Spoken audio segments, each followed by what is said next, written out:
Bu videoda ustalarga yetkazib qo'yasizlar. Chunki ustalarning sha'niga yaxshi gap gapirmadi. Yaqinda bir ayolni uyda ish qildik. Hunarmandligimizni hamma biladi.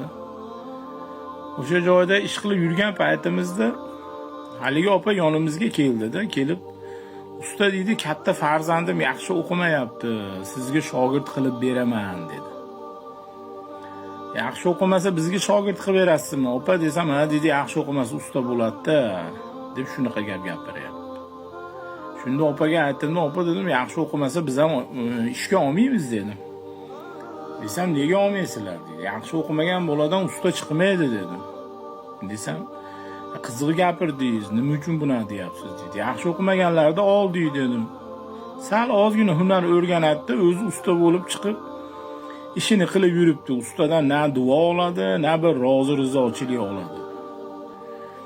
Biz 10 mingga qilayotgan ishimizni 7 ming, 6 mingga qilib bizni narxlarni ham tushiryapti. Pul tomonlama ham bizga ziyon beryapti. Biroqlarni uyda yomon ish qilib, ustalarda sha'niga ham yaxshi gap olib bermayapti bular. Mana shuning uchun dedim, o'qimaganlarni biz ham ishga olmaymiz. O'zi aslida o'qimagan odamdan usta chiqmaydi. Bu hamma ustalarni o'qimagan deb o'ylamang. Ustalarning ham o'qigani yaxshi bo'ladi. Ustachilikda hisob-kitob kerak, matematika kerak, geometriya kerak. O'qimagan odamdan hech qachon usta chiqmaydi opa. Yaxshisi farzandingizni uning o'rniga yaxshilab o'qiting bu bolani. O'qimagandan hech qachon yaxshi usta chiqmaydi. Bu siz o'sha o'tirgan baland qavatli imoratlaringizni ham o'sha o'qimagan deb o'ylagan ustalaringiz qilgan. Desam, va uni deydi prorablar, nima? Injenerlar, arxitektorlar qilgan deyapti-da.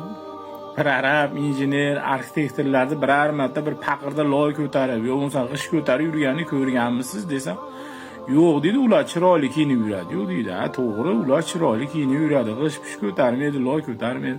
Hammasini siz o'qimagan deb o'ylagan ustalar qiladi, opa dedim. Bunchalik ustaniga haligi past nazarda qarab, ustalarni o'qimagan deb o'ylayotgan bo'lsangiz, uyingizdan qoching dedim. O'sha o'qimaganlar qurgan hamma baland uylarni ham dedi.